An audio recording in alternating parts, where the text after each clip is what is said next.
heavy hitter questions right off the bat. All right, what we got? Favorite part of the whole thing? And you each can answer it so far. Probably just one-on-one time with you. That's my favorite. Yeah, just picking your brain about all sorts of different topics, getting to know you better. That's probably the biggest highlight. Mm-hmm. Second would be the rest of the team, hanging out with driver Jamie, Scott, Ethan. Yeah, yeah, that was really cool. Mine's totally different. I loved riding the Stark for the first time. That was my highlight. It was so great.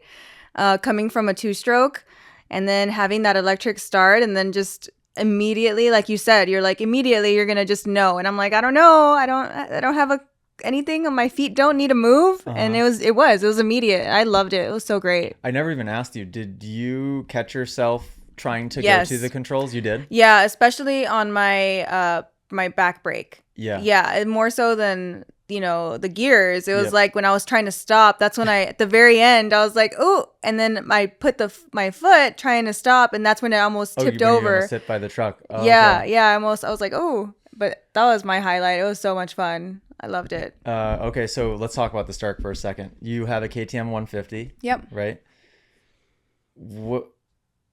Compare the two, and I think I know the answer to this, but do you have a preference of one over the other now that you spent some time on the Stark? I love the Stark. I mean, I love the Stark. So, I mean, I love my 2-stroke too, right? I love the sound, the smell, the lightness of it too. The Stark is heavy for me, but honestly, that right now, that's like the only downside that I can really think of. I rode it for a couple hours the other day. The electric start, like I would take my KTM and we would trail ride sometimes, and then if I would stall on the trail, it was killer trying to kick it to get back. Oh, so you had to kick yours? Yeah, and it was just so tough. So like having that electric start and not having to move my feet either, like just made me feel way more stable on the bike. So did it feel really heavy when you were riding? I don't think so. No, I don't think it felt heavy, but what I did feel was like I wasn't, like you would tell me that, oh, you're getting some air. And I was like, I really don't feel like I'm getting any air. Like, I don't know. But I guess I didn't hear the sound too. Like when I usually take off in my jump, and like usually by the sound, I can tell how fast I'm going and, oh, I'm definitely getting air or whatever. But this one I couldn't tell. So I was like, did I get off the ground? Like, I don't know. That's honestly a bit of the danger of the Stark, I think, is that people don't respect it for that reason. Yeah. Because it's hard to gauge if you're riding fast or not. Yeah.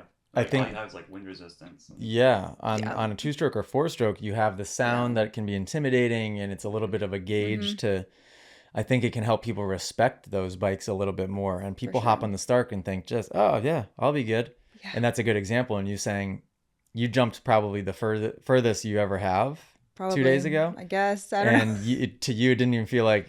No. You won't know until you see the footage. Yeah. But it didn't feel like you were. No. Where on the 2-stroke is the exact opposite, and like, oh, I was just killing it. I just jumped so far, and then you go to see the footage, and your tires didn't. I must have been doing something, right? Yeah. I must have been going fast, and it was like not. So yeah. I was cracking up though. So Amber, you hopped on the bike, and then we started you. Do you remember? I think you were 34 horsepower, and I think we kept you there. Yeah. Or either 34 or 38. I think it was 34. We started you at 80 regen. Yeah, it was high. Right. I think so. And we had to keep lessening it. Yeah. And then when you got on the track. Yeah, and then did we lessen it even more? We lessened it. Yeah, we did.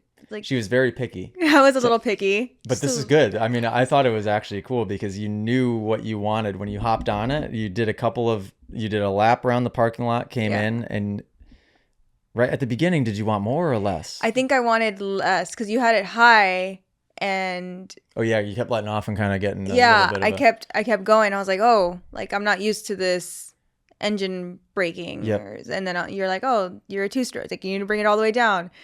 And then when I went around like the track, it wasn't enough, I thought. And then I was like, I really need to go like up 1 or 2. And then we found it eventually. But I was like, I definitely felt the difference. Yeah, because after you got into the soft dirt and it started bogging you down, I think then you needed less again, I think. Yeah, because I think at one point then you threaded the needle in between where you were at. Yep. Yeah, it was. I think I was going by like 20% regen, and then you wanted it right in between the middle. And so you ended up at 34 horsepower and pretty low regen. I want to say you were maybe 30 to 40% regen. Yeah.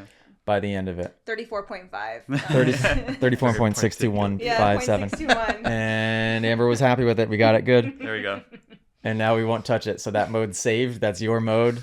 If you guys want to buy that bike, then you don't have to touch that mode ever again. But I will say that mode will change depending on the dirt surface, right? Because if you're riding sand or kind of like more loamy, sandy-ish, like what you rode 2 days ago, it's going to be different than if you're riding really hard pack, baked over you type might of setting. To freewheel a bit more through the deeper stuff. I'm liking the 34.621. Yeah, you were pretty dialed in. Yeah, it's dialed in. You were pretty dialed in. I want to, if it's not raining when we get back up there, I would love for you to take it up the road in a high, toss a helmet on, go up the road in a high horsepower just so you can feel it. Sure. Do you know, you've ridden one before, but do you remember, did you say you were at about like 40? Yeah. Okay.